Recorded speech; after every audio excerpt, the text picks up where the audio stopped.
Bonsoir à toutes et à tous. Nous vous remercions d'avoir effectué le déplacement. Nos chers amis de la presse, également les camarades jeunes ici présents. Et comme vous le constatez à travers notre banderole, nous sommes là ce soir pour parler au nom de la jeunesse malienne, pour essayer d'échanger sur une situation qui est là, qui ne va pas dans le cadre de la promotion de la jeunesse malienne. Donc ceci étant, vous avez la personne de M. Ousmane Traoré, président du contingent 2016 de l'association des jeunes stagiaires de l'APEJ et actuellement porte-parole, l'un des porte-parole du conseil des anciens volontaires et stagiaires de l'APEJ. Tout au long de la conférence de la presse, moi je serai là pour vous parler de la note introductive de notre conférence de presse. Le camarade Moussa Ouattara, bien notamment président du contingent 2012, va aussi parler du taxe emploi jeune.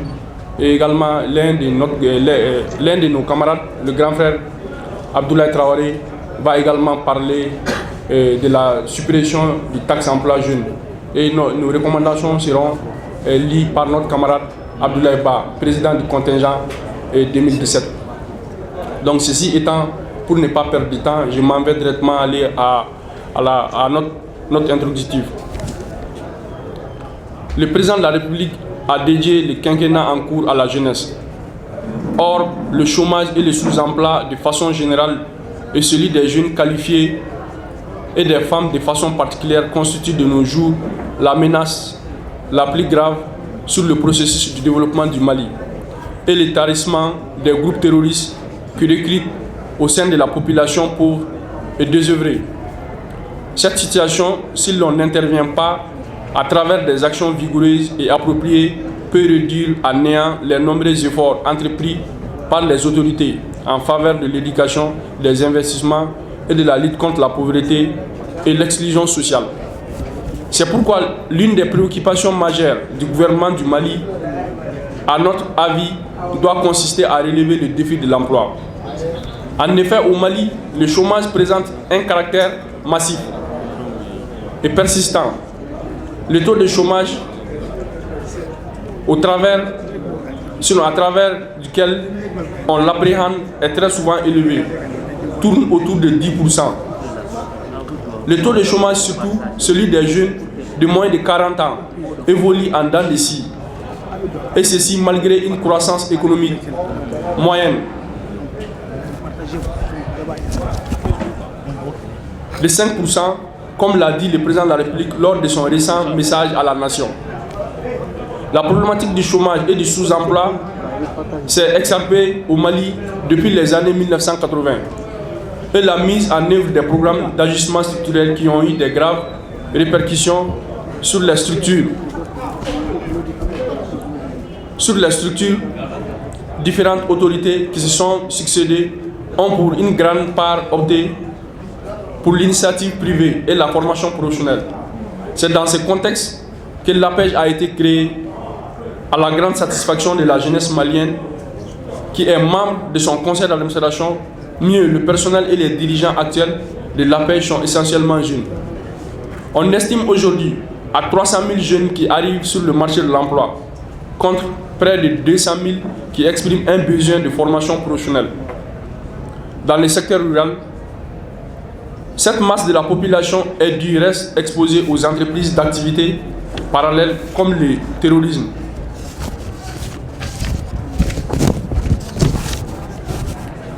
La taxe emploi jeune. Face à la problématique de l'emploi des jeunes, le programme emploi jeune PEJ a été conçu par le gouvernement malien. L'Agence pour la promotion de l'emploi des jeunes fut créée pour sa mise en œuvre. Mais pendant 4 ans, la stratégie basée sur la subvention de l'État a montré ses limites. Les réflexions sont allées dans plusieurs sens pour finalement aboutir à la décision de l'affectation de 2% de la contribution forfaitaire à la charge des employeurs. C'est fait. La taxe emploi jeune TEJ, donc, a été créée en 2008, instituée par la loi numéro 08-020 du 22 juillet 2008, pour trouver un mécanisme de financement pérenne à la promotion de l'emploi des jeunes. Depuis ce jour, les différentes générations du PEJ ont pu exécuter sans grand encombre. Il s'agit notamment des stages de formation professionnelle qui touchent 5000 jeunes diplômés par an, les stages de formation professionnelle qui touchent 5000 jeunes diplômés par an, comme je le disais tantôt, les stages de qualification dans les entreprises, les chantiers, écoles, IMO, la reconversion, l'apprentissage, la sensibilisation à l'initiative privée, l'incubation, les pépinières d'entreprise, les formations entrepreneuriales, le financement des projets des jeunes, etc. J'en passe. En effet, la taxe emploi jeune instituée en 2008 n'est pas une nouvelle taxe comme telle. Il ne s'agit ni d'une taxe supplémentaire, ni d'une taxe, contrairement à certaines versions. Le taux de contribution forfaitaire, qui était de 5,5%, n'a pas été augmenté à la taille. Seulement, la répartition des sommes collectées qui avait changé 3,5% pour le compte de la contribution forfaitaire, 2% pour le compte de la taxe emploi jeune. Cette répartition mobilisait au compte de la TEJ entre 6 à 8 milliards par an, entièrement investis dans les programmes d'insertion des jeunes. Il s'agit donc seulement d'un mécanisme de répartition des ressources collectées dans le cadre de la contribution forfaitaire payée par les entreprises. Le Fonds national pour l'emploi des jeunes, FNEJ, est un compte d'affectation spéciale qui reçoit les ressources destinées au financement du PEJ. Avec cette suppression, intervenue en fin 2018, de milliers de jeunes pourront être privés de stages. Je dis bien, avec cette suppression intervenue en fin 2018, de milliers de jeunes pourront être privés de stages et d'intervention de l'APEJ cette année, puisque la structure ne pourra pas prendre en charge les allocations des jeunes. À notre avis, les autorités doivent plutôt renforcer cette taxe au lieu de la supprimer.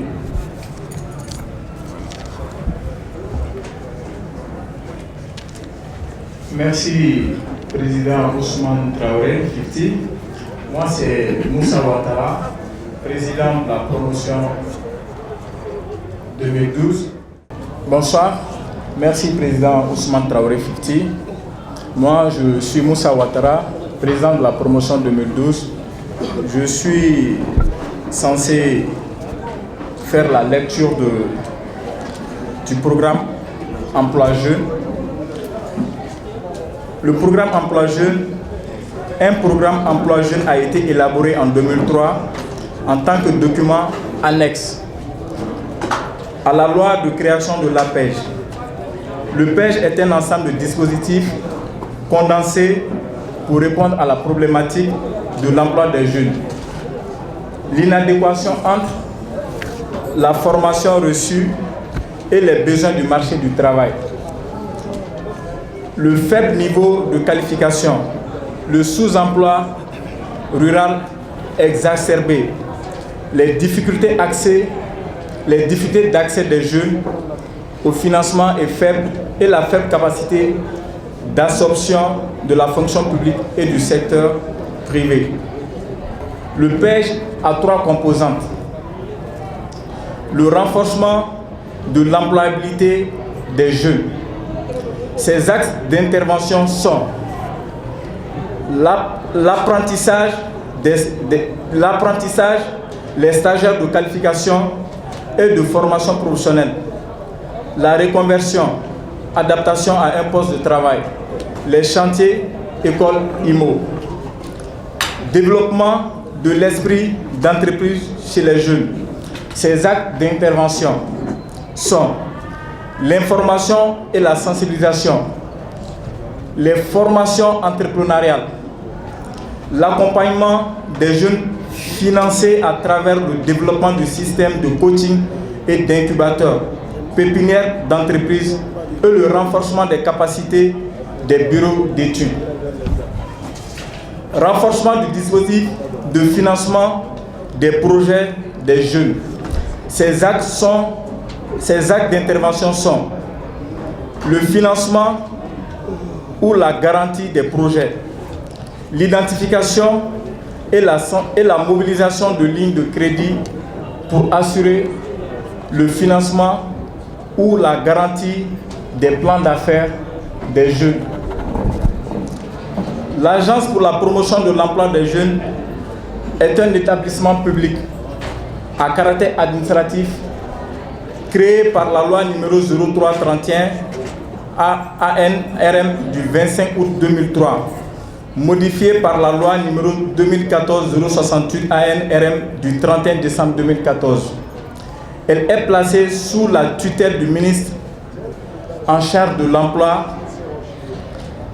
pour assurer l'atteinte des objectifs assignés à l'APEJ. L'État a créé à travers la loi numéro 0332 ANRM du 25 août 2003 le Fonds national pour l'emploi des jeunes FNEJ, alimenté à travers la taxe emploi jeune TEJ instituée en 2008. Cette taxe a été supprimée dans la loi des finances de 2019. Les résultats. Ces résultats seront lus par M. Abou Traoré, qui est à ma droite.